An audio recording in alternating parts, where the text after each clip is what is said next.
Ladies and gentlemen, welcome back to Seahawks Coast to Coast. I am Joe Stevens with Seahawk Talk. To my left is Zach with ZachTalksHawks. How are you doing today? I'm doing pretty good. Pretty pumped up for our show today. We have a lot to talk about.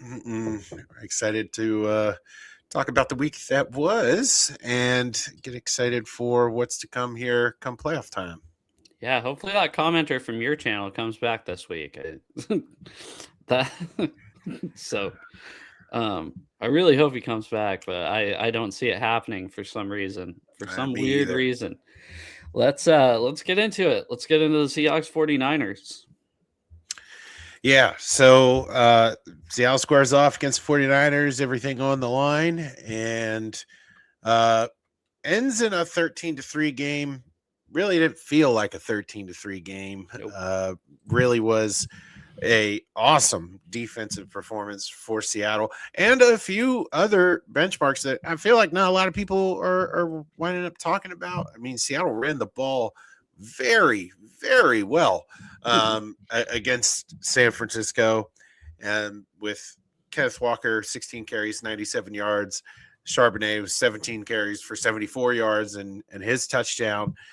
People complaining about Sam Darnold. I mean, 20-26, 198, only sacked twice, no touchdowns, no interceptions, but he did exactly what he needed to do. Yeah.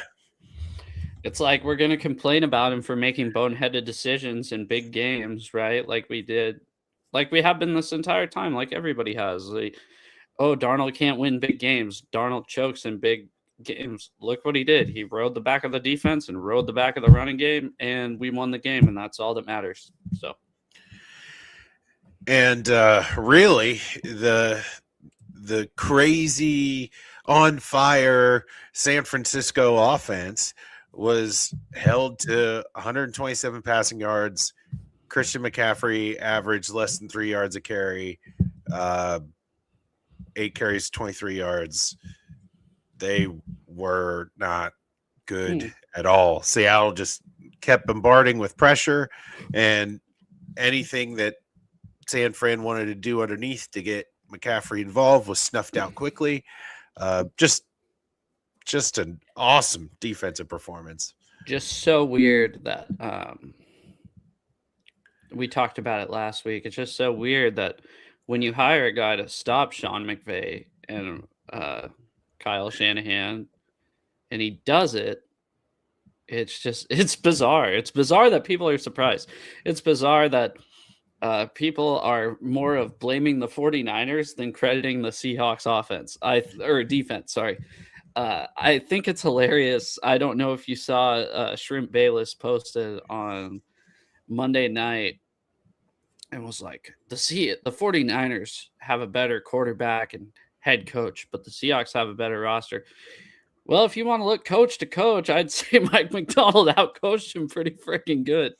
The 49ers had one drive, I believe. If I'm just thinking back, I didn't rewatch it because I could have 10 times, to be completely honest, but I vividly remember just them doing absolutely nothing until one drive that ended in a tipped pass, which ended in a Drake Thomas interception. Then we go to have an 8-minute drive after that, and it just ended the game because the offense did their job. I mean, fourth quarter, you're up 10 points, you're up 2 scores. Bleed the clock. That is literally what they did. It gave the 49ers no chance. So, yeah, and it's crazy because here we were on the show last week, and we were talking about how this is a game we kind of expect them to like open it up, bring Shaheed into form, and that's how the offense is going to take shape. And really, and I know I messaged you this during the game, Seattle reverted back to what we were really excited about in preseason, where they used 2 tight end set. They used the fullback. Robbie Oots was out there for 17 snaps. And that's a career high for him. And it was Oots. It wasn't Brady Russell this time. Career high for Oots. And all those things that we saw during the preseason and then went away. And we were like, I wonder why they did that. They just brought it all to this game, and it looked completely different than what I think either of us was really anticipating. We thought that they would open it up with Shaheed and they would succeed that way. But I think if it didn't go according to plan, I think that was probably plan B. But they didn't have to open it up all game. I mean, David McNiner says here, Shanahan had a terrible game plan. Can't blame our defense. 100% offensive failure. The way I look at it is, I think Shanahan got out coached. I think the first game we played against the Rams, I think McVay got out coached. The game when Sam threw 4 interceptions. I think people just don't realize how good the Seahawks defense is. And I think we were saying, there's one guy that commented last show, if the 49ers don't score on every drive, they're not winning. And I was like, we both said, we looked at it, we're like, you must not watch Seahawks football, because that's not how it works. So yeah, I don't know. And I don't think their left tackle being out would have changed the game at all. Yeah, be honest. Yeah, and the narrative quickly turned to, well, look at how many people we had out, and it's like, well, you've had them out all year, and it didn't hurt you against anybody else. But now there's excuses because it's against the Seahawks. And then I saw Kyle Shanahan bitching that the game was on Saturday night. You played at home last Sunday. We traveled to Carolina, and I think he was actually saying it for both teams, how it was kind of unfair for both teams. But I don't think if he won, he would have said anything, right? So, the Seahawks travel to the East Coast, come back to the West Coast, go down there to play Saturday night. The 49ers play Sunday night, yeah, but they play it in Santa Clara. Don't leave, and they just stay there. I don't know. The Seahawks looked prepared. The 49ers didn't. And I don't know. I think the Seahawks, if they had to, they probably could have scored like 23 points. Well, they probably should have. Look at their kicker. Look at Jason Myers. I didn't even think about that until it came out of my mouth. You leave points on the board by not making kicks. I think early on in the game, Seattle had a chance to score a touchdown. Sam misses Charbonnet in the flat and gets sacked. God, that was so terrible. Yeah. That play made me nervous because the drive was going so good, and we did turn over on downs, but I screamed Charbonnet, and then I'm like, why are we passing the ball? Yeah, and they interviewed McDonald after, and they were like, why didn't you just like go to the barnyard there? You're on the 1 yard line. And he was like, yeah, that's, in hindsight, that's definitely something that we just should have done.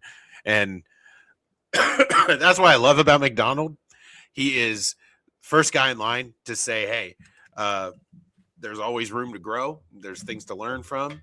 And you can tell, like, even in a game, in a monumental moment like this, hey, he wants to hit the film. He wants to learn where can we do better, and hopefully turn the corner for 2 weeks from now, I guess I should say. Yeah. Yeah, I don't know. It was just refreshing to see our defense blow up a tight end, right? That screen that they tried to run to Kittle that works against everybody. Even Morey sniffed out pretty good. Laid Kittle out there for a big loss. Yeah, I don't know. It was so refreshing. That's why we hired Mike McDonald, was literally for this game. This is it. And his headphones are out. So let's yes, I'm struggling right now. Let's see. I did want to bring these up, and he'll laugh because I think he'll see what they are. JSN had a great day. Number 2 for the 49ers was really talking shit all week about Smith and Jigba. And then come to find out, he didn't really want what he said he did. He got called on a pass interference in the end zone on the first drive. I don't know if you can hear me, Zach. Can you? Yeah, I can hear you through the TV. I'm trying to wind up connecting here. I guess the better question is, can you hear feedback through Mm-mm. My mic. Okay, No, well, we'll just rock it this way then. maybe. No, I can't. So Okay. sweet. I like that better, anyways. No headphones. I hate these headphones. Um. Anyways, yeah. What do you think of Lenore? Really just getting what he wanted.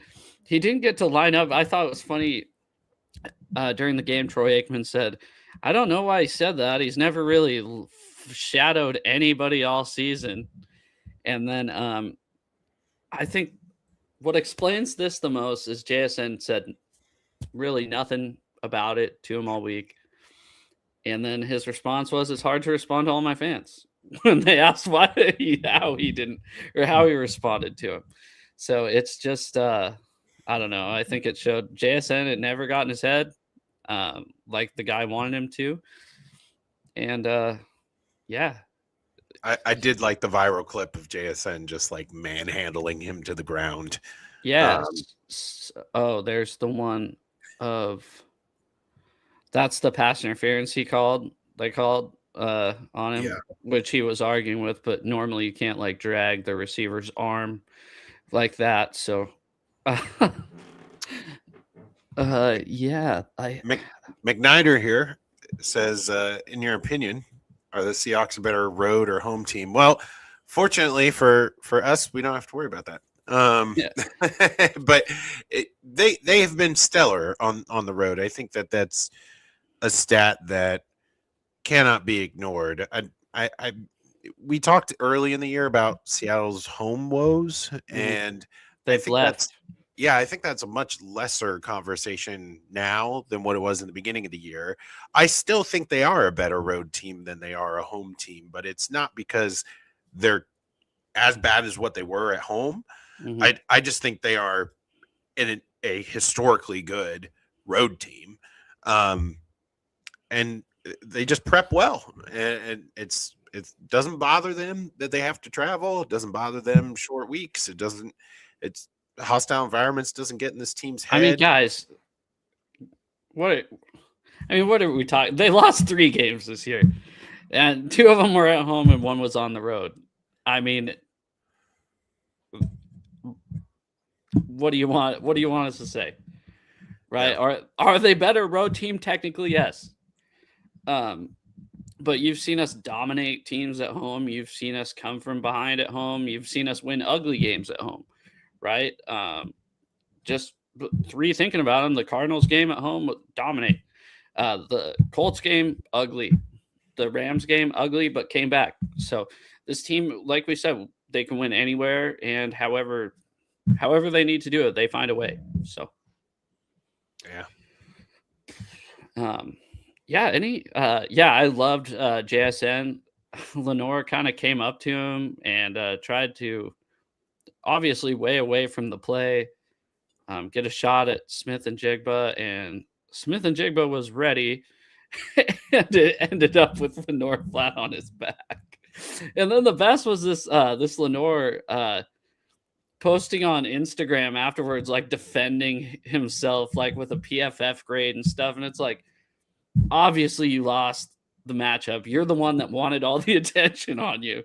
And now you're posting statistics because it was obvious you won the matchup, right? So, yeah. Certainly, it's funny. Don't give teams bulletin board material. I don't know why we still live in an age where people are dumb enough to do that, but didn't work out for him. If you're doing it, be like an all-pro, a first-team all-pro cornerback, right? If this is Sauce Gardner, and this happens, I don't think it's as funny. Like, it's funny that we shut him up, but I don't know. He's not like Diamador Lenore. I'm sure the reason we know him is because he plays for a division rival, and he opens his mouth a lot. But other than that, I mean, if we were a fan of the Miami Dolphins, do you think we'd have any idea who Diamador Lenore is? Yeah. No. So, anyways, there's that. Anything else? Seahawks 49ers. Yeah. Thanks Jake in the comment section. Heck of a win for the Hawks. That defense is for real. Yeah, it is.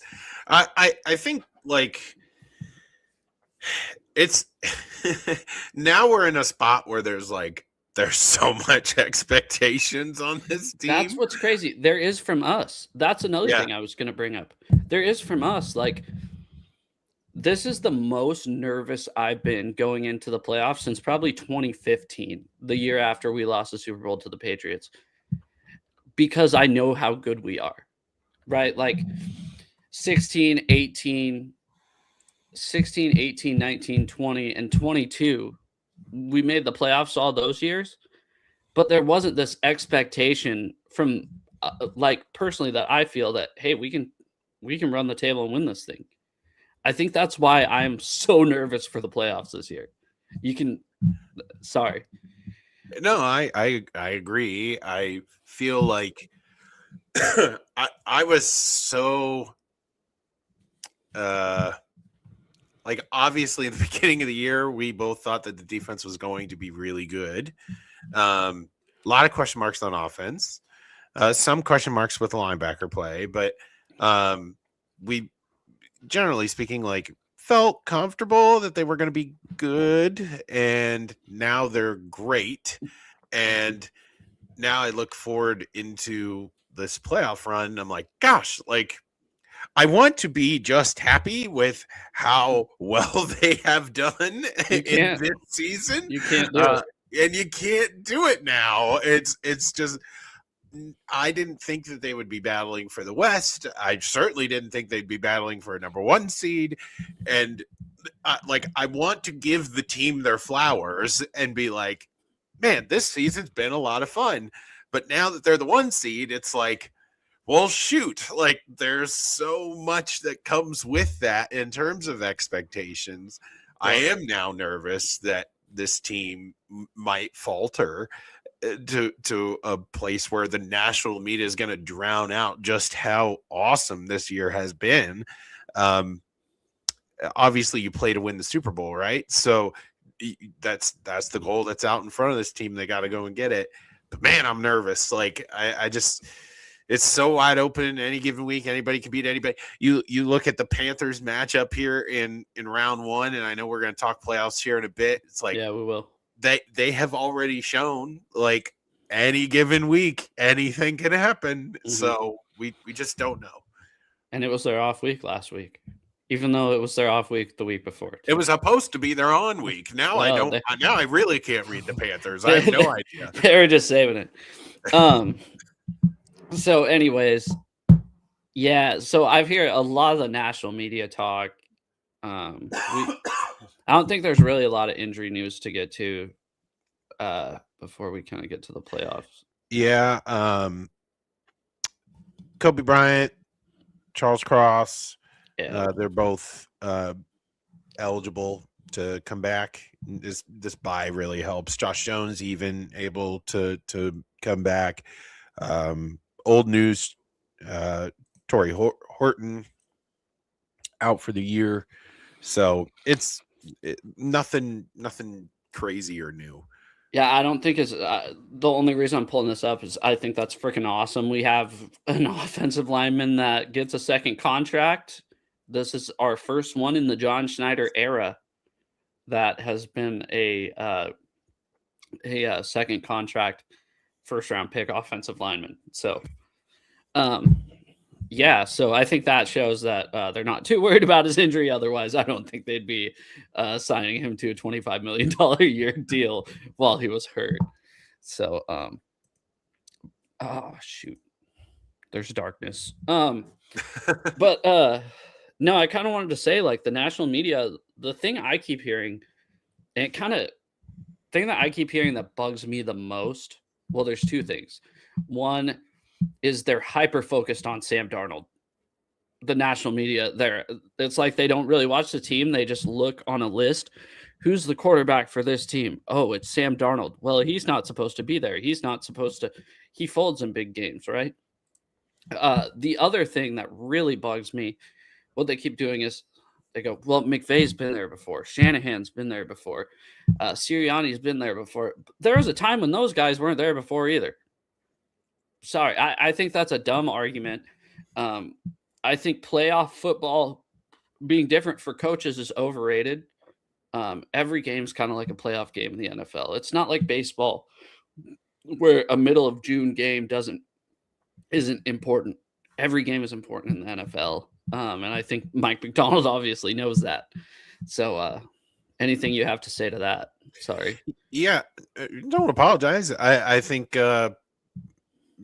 it's the coaching aspect from, you've never been there, done that before. I think Seattle's been in playoff mode for the last couple weeks. They've had really important games down the stretch that if you don't win, it dramatically changes your season. So I feel like this team's kind of been in playoff mode now, really ever since the Rams game, and just trying to get themselves sharpened for when the real playoffs come around. Mm-hmm. So like that experience in that high pressure stakes environment really doesn't bug me because they've seen a little bit of that before playoff ball actually begins. And in terms of like the narrative surrounding the quarterback, I mean, that's just something that isn't going to go away. This team is, I mean, we talked through the stats of this 49er game. This team can at times throw for big numbers. They don't have to, nor do I think they want to. And that's okay. And everybody's going to look at those stats from Darnold and be like, what the heck? He's the weak link. Not seeing that you almost have 2 100-yard rushers for Seattle on any given week, putting out that kind of production. 3 yards short, 97 yards. I was thinking that when I looked afterwards. I didn't even look at the stats until Sunday morning. Yeah. It was 97. I'm like, damn it. We almost had 3 in a row. I know. And we went from not doing that for a long time to at the perfect spot in the season for the run game to really start churning out. And if philosophically we look like how we looked against the Niners, where it is that heavy personnel, Oots is out there all the time, you're just cycling running backs, and you have a great defense, you're going to control the clock every game. You're going to put less and less pressure on Darnold. That's what wins championships in the NFL. As much as the narrative is, we need to be slinging it around for 300 yards, for 350 yards every game. You don't have to do that. Defense still wins championships, and this team is poised to prove that. So control the ball, control the clock, play great defense, you'll win the game. And that's exactly what Pete wanted to do forever. I think he was just outdated. And I love Pete Carroll, but it's kind of been Seahawk football since 2010. Run the ball, play good defense. And at the end of the day, the only stat that matters is wins and losses, even though we have the official league leader in receiving yards. But the only stat that matters is wins and losses, and it doesn't matter if it's 13-3 or if it's 45-3, right? So, yep. Anything else? Sorry, next week we'll probably do more of a in-depth look ahead because we don't even know who we're playing. So, yeah, I think really in terms of Seahawk preview, you're just kind of hoping they use the bye week well, and we'll see where the chips fall. We'll get to our picks eventually, and I think McNiner, right? Yeah, it's McNiner. His YouTube name is McNiner. Okay, sorry. He posts a good question. How confident are you if Sam Darnold has to carry the team? I think that's a good question. If he has to carry the team, he has shown that he can. I don't want that to be the preference of the team, though. And I look out into the field of NFC competition, And really, like, the only scenario where that happens is if you run into a great run defense. And maybe Philly. Maybe Philly. Like, that's pretty much it. I there's not really a scenario that exists, I think, where Darnold is going to be forced to carry the team. The Rams play the run defense pretty well, though. They have.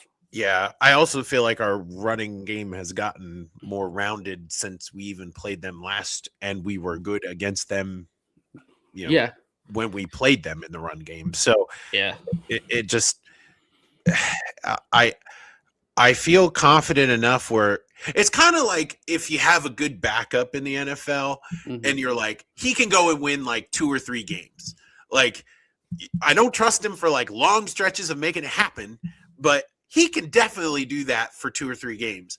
Same thing with the playoff run with Sam Darnold if he's got to carry the team. Well, like, take it back to our last Super Bowl runs. I mean, how much Russell was a second-year guy, our first Super Bowl run. How much did you trust him to carry the team? No, I mean, he made big plays every now and then. Very similar spot. You're absolutely right. Yeah, you trusted Marshawn to run the ball. The Seahawks never had a 1,000-yard receiver with Russell until the LOB died. But yeah, you trusted that we're going to run the ball, make easy passes. He could do stuff with his legs, but we saw Sam kind of do some stuff with his legs the last couple of weeks too. Which is not comparing. No. But yeah, I don't know. We've seen him carry the team in game-winning drives. That's another thing that I don't think people are realizing is how many drives he had this year and just put us in field goal range. Yep. What's up, Seahawk Eddie? Good to see you here. What's up, Seahawks Eddie? How you doing? Yeah, can we get to NFL headlines? Are you good with that? Yep. Sweet. Let's see. This one is probably Charles Cross. I need to do these in order. Or do I? No, I don't. Nope. Okay, so John Harbaugh is fired. I thought that was shocking. I didn't think they were really going to do it. Did you? Yeah. Yep. Oh, you thought they were doing it?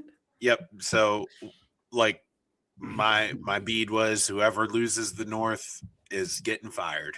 And yeah, we kind of talked about that last week. Remember, we were like talking why the Seahawks weren't on Sunday night and how the Sunday night game actually had more of a storyline, even though it was a negative storyline. Yeah. And I think if they're playing this week, the Ravens don't have any plan on changing anything. And but they lost. And they asked Lamar after the game his confidence in his coach, and he was just like, man, we just lost a heartbreaking game. I'm not even thinking about that right now. Or he completely dodged the question. And I'm like, ooh, like, yeah, why? He big gone. And I'm not a big fan of Lamar's attitude, to be honest. I kind of haven't been since he's been a rookie or second-year player and played here. He's like too hot-headed of a quarterback for me. I don't know if that makes sense. Yeah, not exactly my cup of tea, but yeah, it would be interesting. I mean, it was so weird. Kevin Stefanski gets fired from the Browns, and he's on everybody's hot list, and then John Harbaugh gets fired, and then it's just like, yeah, Kevin, sit over there. We got to figure out where John goes now, and he's definitely going to be number one on everybody's lists. Yeah, maybe the Huskies. Anyways, it'd be traumatic, and I thought about this earlier today. I'm like, it would really suck if John Harbaugh took the Arizona. Took the Arizona job. I just getting another Harbaugh in the division. It would be quite traumatic. So Raiders, dude, you could have the Harbaugh twice a year. Yeah, that would be fun. I'd sign up for that. Yeah, I think. Sorry, I'm gonna skip around here a little bit. This is kind of basically the piggyback to that. I didn't want to click that first, but there are a lot of open jobs. There's 7, and I Googled it before we went on the show because I'm like, I wonder who's going to be the Dolphins coach next year. And then I realized that he was still there. He's still not fired. I was like, oh my God, he was the first one I thought was going to get fired. Yep, still there. Yeah, I Googled that. I was like, Dolphins head coach search. And it's like Mike McDaniel is the head coach of the Miami Dolphins. So, yeah. Shout out Pete Carroll, though. Shout out Pete. Yeah, I did not want to see that end the way it did. Geno Smith got Pete Carroll fired twice. And it's a shame. I don't know if you can blame Geno for what happened here, but you could definitely blame him for what happened in Vegas. Yeah, it's and I don't know if you've been paying attention, but Geno's now all like cryptic and stuff on his. Yeah, I see that. Like, dude, they're paying you $10 million more than Sam Darnold's making. Take your money and shut up. Yeah. I don't know. I lost a lot of respect when he said he never felt like the guy in Seattle, like the fans didn't embrace him. I'm like, do you know how many times we chanted Geno in the stands? I don't remember one time we chanted Russell. So, yeah. And it'll be interesting to see where all these dominoes fall. I understand because they became like the punching bag of the NFL down the stretch, but I was really surprised that Gannon got fired from Arizona. He didn't have that fire in his gut. I know the players loved him, and he, first year, like trying to figure stuff out, and then having to deal with Kyler Murray, drama. I felt like they should have given him a longer runway. So I will say, and I did tell people this when the Seahawks fired Pete Carroll and went on to Mike McDonald, and obviously it has worked great and it's everything I hoped for. But a lot of these teams that fire their coaches, they're firing their coaches like every 3 years and then hiring another guy and then firing him 3 years later. It's not just an easy fix, like fire this guy and everything's going to be okay. I mean, a lot of it, if you notice, they're kind of, I was reading this thing, they're kind of the meddling owners, right? The Jets with, I think Aaron Glenn might even still be their coach, but it's always like Jerry Jones, right? Or Woody Johnson with the Jets, or God, what's the Cardinals family name? I don't know, but it's always these owners that seem to meddle in football decisions. They're always going through coaches. They're always rebuilding. And then the owners are kind of hands off, like Jody Allen, or even like the Hunts, the Chiefs organization. I feel like the owners, that the less they meddle, the more successful the team is. Absolutely. Unless you're the 1990s Dallas Cowboys and can't give that up, that you think, oh, I'm gonna trade Herschel Walker again. I don't get it. Yeah. And all these openings, I think it deserves to be said. All these openings combined with Seattle's success this year now means that both our offensive coordinator and defensive coordinator are being requested by teams to interview for vacancies. And that breaks my heart because we finally got an offensive coordinator I like. And so I'm going to be honest. There was something else I was going to say. Oh, yeah. Thank God. Okay. Really quick before we get to the coordinators. Thank God this is not college football. And that other teams don't poach coaches, because Mike McDonald was with the Ravens for 9 years. And you don't think the first place they're calling Seattle. And guess what Seattle is going to say? They're going to call him to interview him, right? Because they have to ask permission. And we're going to say no. And that's going to be it. It's not like college where they call his agent and be like, hey, you come over here, we'll pay you this much, we'll buy you out. That's one thing that's nice about the NFL. So like you said, both of our coordinators were requested.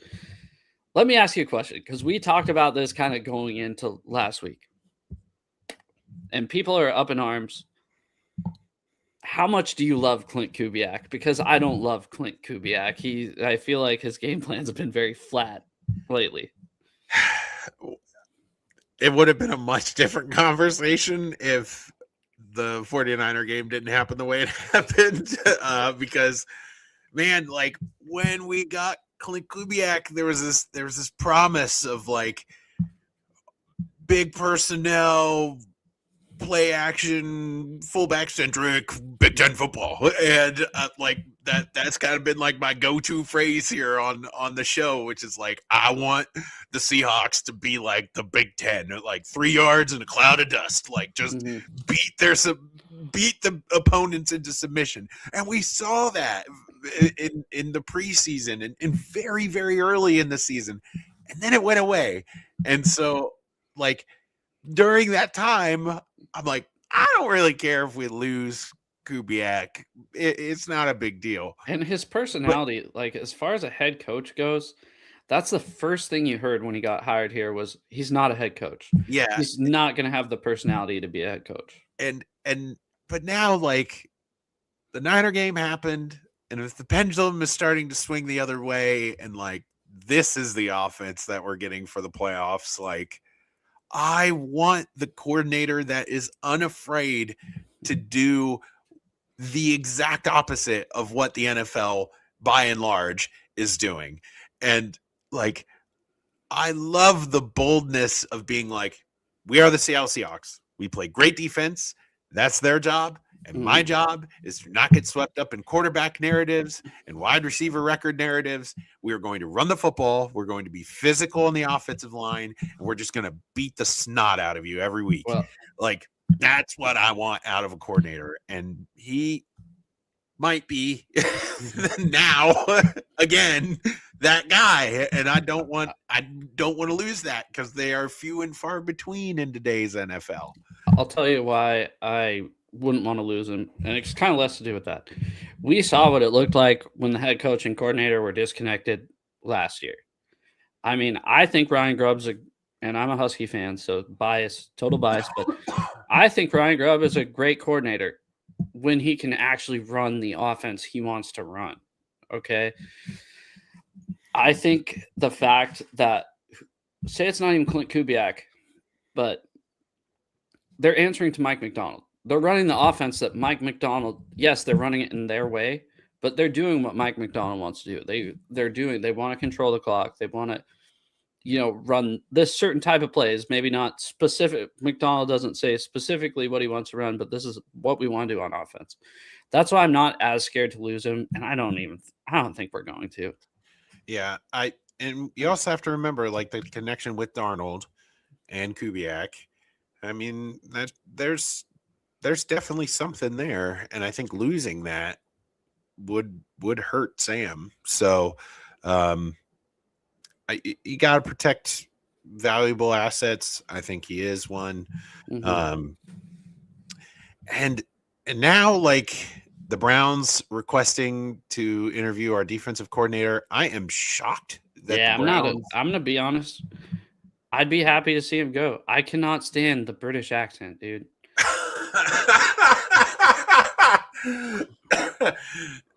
Yeah, he's only coached up like one of the best defenses we've seen, and you're like, he's British. I don't care. McDonald calls it. McDonald is the defensive coordinator. Let's throw that out there. I'm going to knock on wood, but I don't think there's that much of a loss if we lose our defensive coordinator. Someone's going to get promoted from within the organization, the defensive line coach, the linebackers coach. Oh, you're just having flashbacks to Pete Carroll, aren't you? No, the Ravens thought that a couple years ago. They said, well, Harbaugh's a defensive mind. Losing McDonald isn't as big of a deal as what we want to make it. And now look at the Ravens. I'm just saying our perspective could be very far away from the reality of things. And I'm of the mind where don't screw up a good thing. And I know it comes with the success of the game. Mike is calling the plays on defense. He was calling the plays in Baltimore too. And I don't think Mike's can give up his play calling duties anytime soon. I just think those personnel members matter. And yeah. He's British. But anyway, I am surprised that the Browns would interview a defensive-minded head coach after what they just went through. So I don't know. The Browns are going to do the Brown stuff. The Browns are stupid. Yeah, I mean, and they kept their GM, which I get. He had a decent draft, okay? But he's also, I think ownership kind of pushed for the Watson trade, but I'm pretty sure that's a guy who traded for Deshaun Watson. Yeah. Sorry. And then there's one more thing I want to talk about. We did get our official opponents for next year. So there's our home opponents and away opponents. I'll tell you what, I've never seen the Patriots in person. This will be my 32nd team seeing in person, so I'm excited about that. Yeah. You okay? Yeah. I just hate playing the Panthers every year. I hate playing the Panthers every. Well, that's just because they won the division, dude. It's a one seed. Hate it. I hate Panthers week every year, and it sucks. Okay, because it's the most ridiculous football game. It's drunk every year. I hate it so much. I'm so mad we're playing them again. I like this. I like the schedule just because I like the Bears. I'm excited to see Roma Dunze again.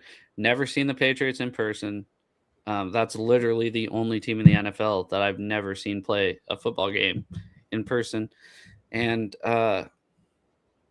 last time I went to a Chargers game, Phillip Rivers threw 2 interceptions to Earl Thomas. So it's been a long time that I've been to a Chargers game. Yeah. I just man, I really wish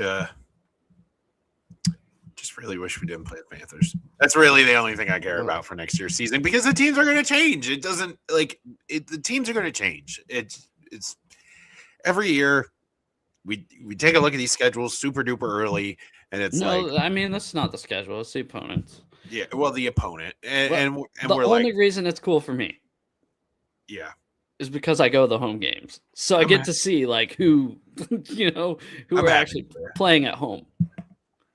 I'm happy for you. I will be watching all of them on TV. Maybe, unless you fly up here. It kind of sucks we're playing the Raiders this year, not last year, or next year, not this year. Because we did a preseason. Dude, I had COVID during that. You know how bummed out I was? I couldn't go to and I was like, I know it was a preseason, but I just wanted to see Pete Carroll. And yeah. Panthers will still have Bryce Young. Yeah, do you want to get to our picks? Yeah. Yep. I have the wild card week pulled up here. Sweet. Yeah, we can't do it on Sleeper anymore. I don't think that. I know. I just saw. I'm just heartbroken. For anybody wondering, Joe officially did win the Sleeper pool. Hey, we're doing it week by week, buddy. No, this. Okay, well, if it's week by week, we both had a terrible week last week. So yeah, I saw. Oh, by the way, I just want to tell you something really quick. So, my wife wanted to watch a movie during Sunday Night Football. I didn't really care who won the AFC North. I figured it was going to be the Ravens. So, I'm watching Jumanji for the first time. By the way, that movie is hilarious. Don't know if you've seen it. Like the Jack old Black. one or the new one? The new one. Okay. Have you seen it with Jack Black? No. And oh my God, I didn't think I'd like it. I hate movies like that. I really only watch documentaries.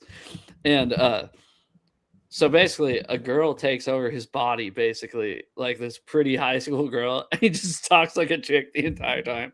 It's one of the fun. I love Jack Black though, but it's one of the funniest movies I've seen in a while. Oh, there you go. So, what I meant to say. Sorry, I don't know. I thought this was more than just a Jumanji comment, but yes, go ahead. got too into the Jumanji, dude. What I meant to say was, so I'm kind of checking my phone, looking at the Ravens Steelers game, and I got a text, and I thought it said the Ravens win 26-24. And I'm like, oh, cool, the Ravens won. And then like midday the next day, I see the missed field goal by the Ravens. I was like, oh my God, they didn't win. It was like a 12-hour delay. Old man prophecy comes through. Let's go. Yeah, because that's what you thought. Yeah, Yep. that's what you thought. We spent all offseason talking shit about Aaron Rodgers, but you're like, oh yeah, he's the one. Hey, just a take that took a long time to find its home. So You're gonna hate me during the picks this week, by the way, because I'm picking with my heart. So go ahead. Rams on the road playing the Panthers in a matchup that we did see earlier in the year. Panthers got the upset rematch here in Carolina for the early Saturday game. Yeah. So I think the Rams have the Panthers have their number. Give me the Panthers, dude. Roar. This is the only game of the week I'm picking with my heart.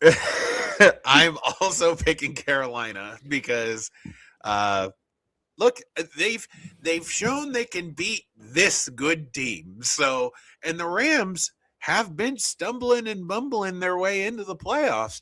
They did not look great against Arizona until very, very late. So I think the Panthers home field, they might have something for them. So do I trust it?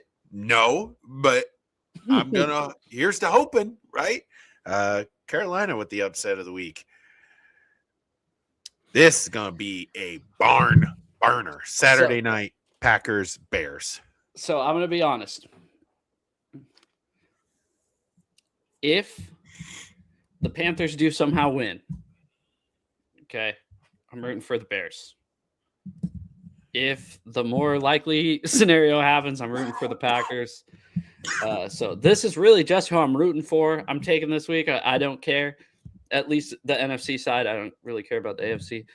Give me the Packers because if they win, we see them next week, no matter what. I feel the same way. I would love to be able to play the Packers. They are limping into the playoffs as well. I don't think that they are even close to full strength. I just think the Bears are playing with a lot of house money right now. So give me Chicago. I would not be surprised. You know, these divisional matchups here in the playoffs, they could go either way, but I just think the Packers are too far away from where they could be to pull this one off. Especially not with Parsons. And that's why I want to play him. Yeah. Well, I mean, I wouldn't mind playing the Bears either, but they're the 2 seed, so we can't. Yeah. So give me Chicago here in this matchup. Bills on the road playing the AFC South champs, the Jacksonville Jaguars. I'll make my hot take pick of the week this week or right now. I guess I'll just get it over with. I have the Bills winning this, not winning. Sorry, I have the Bills winning the AFC, finally getting past Mahomes because he's not there. So give me the Bills. Wow. Okay. I think Josh Allen's got one game of heroics in him, and I actually think this game is going to be fantastic. It will require him to put on his Superman cape one more time. Give me the Bills. I love the story with Jacksonville, but I just think until proven otherwise, Josh Allen shouldn't be doubted too much. Give me the Bills here in this matchup versus Jacksonville. Sorry. 49ers going to dreaded Philadelphia to play the Eagles. This is a matchup. I didn't realize the Eagles were people were scared of them. It's just this is like a quasi rivalry. These guys hate each other, and I saw that. Give me the Eagles. I don't think the Eagles right now, their offense over the last month and a half has been awful. I do think the 49ers have quite a bit of injuries to them. but That hasn't stopped him all year, Zach. Hasn't stopped him all year until apparently last week where it's convenient. Give me the 49ers on the road. I just don't trust the Eagles offense. They have been anemic at times. It'd be nice playing the Niners next weekend. It'd be nice. It'd be nice for ratings for our show. I mean, yeah, last I checked, it was like you were over like 200 views on the show last week. So I got like 5 new subscribers. I was like, hell yeah. You were jamming. Yeah, you were jamming. The 49ers may have a hospital named after us. Yeah. This is an interesting matchup. Harbaugh and the Chargers on the road playing the Patriots. Okay. I get the Patriots are probably favored in this game. I think they're going to choke. Really? Yeah. Then this isn't my heart. The AFC, like I said, the AFC matchups I really don't care about because we'll worry about that if we get to that point as the Seahawks. But yeah, just something tells me. I don't know what it is. I know the Chargers are actually a less talented team than the Patriots. They've had a harder schedule than the Patriots. I know that because like the 2 easiest schedules this year have been the 49ers and Patriots. But yeah, just give me the Chargers with, I'm assuming the upset. I'm assuming they're underdogs. So. I'm picking the Patriots at home. So we are differing in quite a number of our picks this week. I just think I believe in Vrabel. I do like the talent on the Patriots side. There are a few Super Bowl rematches for Seattle that I would like to see. The Patriots is the one that I do not want to run into. So I'd love to get a Super Bowl 40 rematch, dude. Super Bowl 40. Oh, 40. Steelers. Yes, yeah. I would also. That is the one that I'm rooting hardest for. So I would love Aaron Rodgers to go on a Cinderella run only to crush him. I don't think that's going to happen. The death of the old man take. How poetic would that be? Speaking of, Texans have to travel to Pittsburgh to play old man Rodgers in Mr. Rodgers' neighborhood in Pittsburgh. Dude, give me the Pittsburgh Feelers. I'm also picking Pittsburgh. Is there any reason why you're picking Pittsburgh other than that's the rematch you want to see? For one, that's the rematch I want to see. For two, like we talked about earlier, playoff experience matters. I'm just kidding. But no, I think everybody wants Tomlin gone. I think him winning a playoff game, everybody's going to be like, damn it. Him just winning just one. Like they win it like 21-20. And everybody in Pennsylvania is going to go, damn it, because they know they're going to lose the next week. Yes. I'm also picking Pittsburgh. I think they finally get over the hump, finally winning a playoff game. Again, the Texans kind of feel to me a little bit like the Eagles. Like their offense just isn't quite where on paper it should be. There's not a lot of questions about their defense. It's just, can they get anything going on offense? And the Steelers are, when they want to be, a really good defensive team. So getting DK back. Goodness. Yeah. That'll be big for them. They're at home. He won't be punching any fans until next week. Nope, not until next week. So yeah, that's all of the picks for this week. Yeah.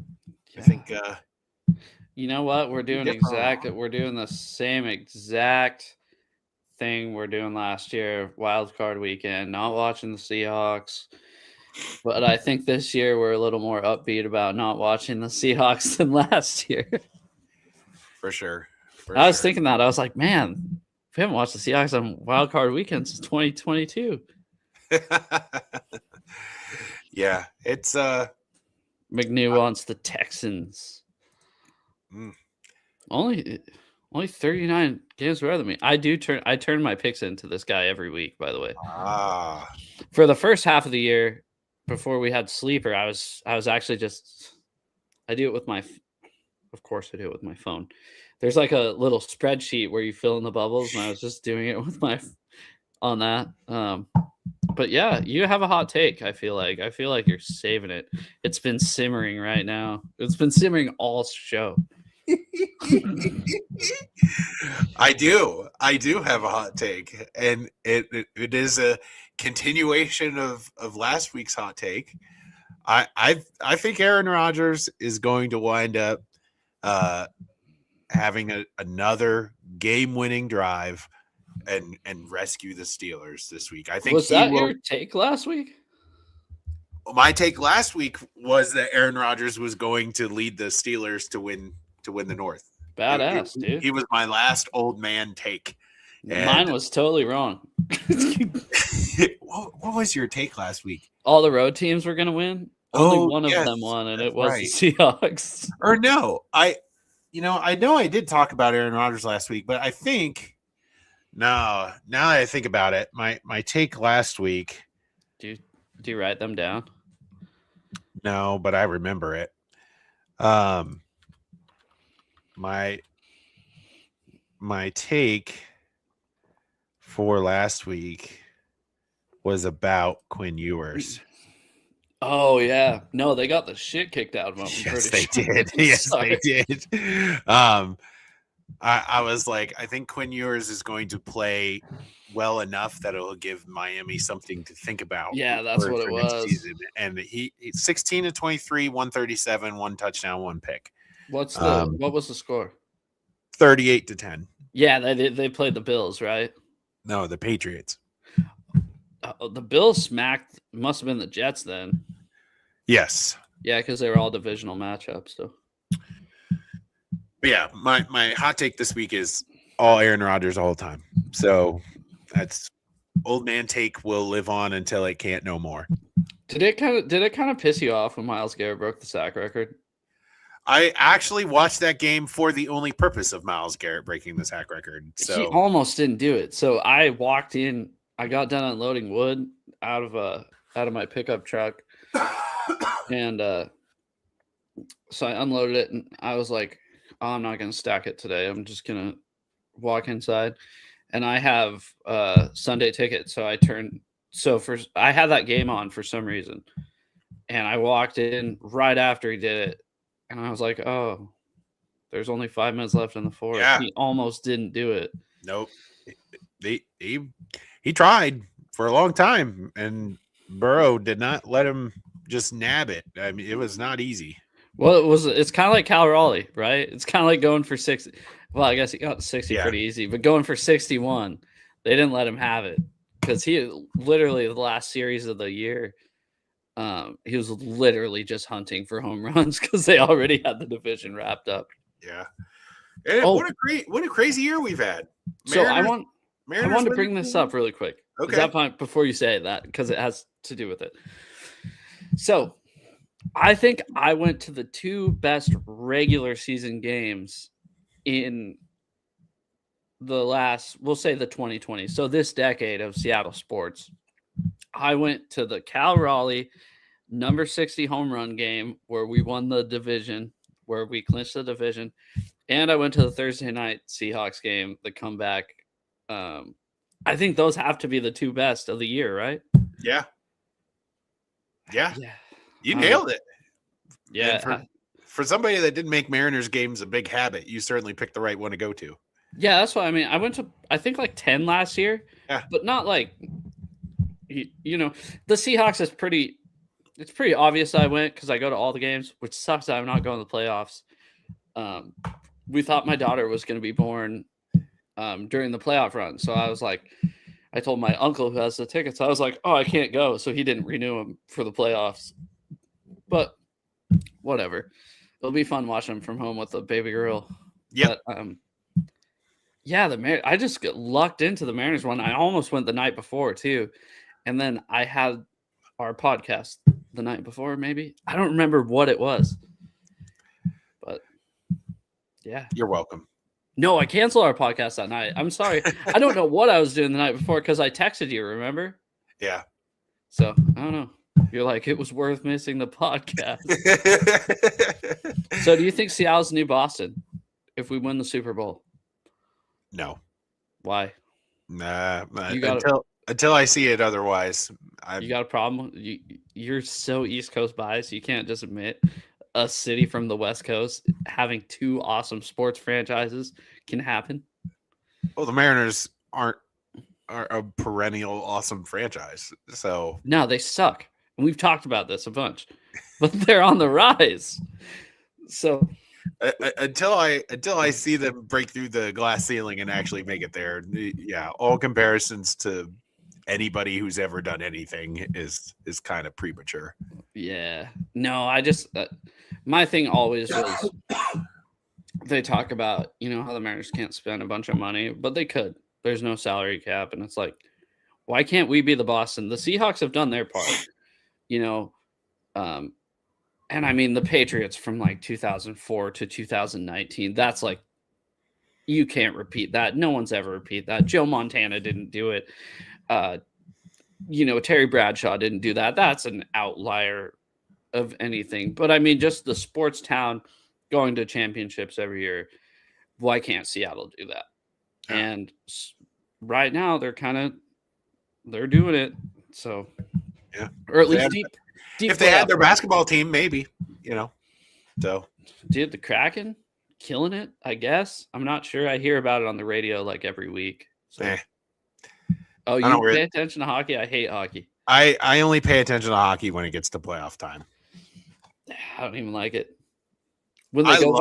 I love playoff hockey. When they go behind the nets, it irritates me. I feel like they should be out of bounds. That's not how that works. It's not how it works. I know. Trust me, I played lacrosse when I was in like 5th grade, dude. I know you can go behind the net. It just pisses me off. Oh yeah. Well, do you have any hot takes for the week? I said it, but I don't remember what it was. No, you lobbied the hot take thing over to me and never gave. No, I did. I said the Bills were my AFC. Oh, that's your hot take. Okay. I mean, it's not really scorching. No, I'd say my real hot take is Seattle's new Boston. So yeah, that would be. Yeah, bring the tea party over here, dude. Okay. We're gonna be dumping tea in the Puget Sound this weekend. Throwing Starbucks into the harbor. Yeah. if the Seahawks win the Super Bowl, we're polluting the Puget Sound with Starbucks. We rise at dawn. Yeah, you will no longer. You can tax me. No, you can't. So, all right. Well, thanks everybody. Next show will be better. So. But yeah, seriously, thank you everybody for who watched, who's watching, and who will watch in the future. And yeah, anything else? Not really. All right. Have a good night, everybody. Night.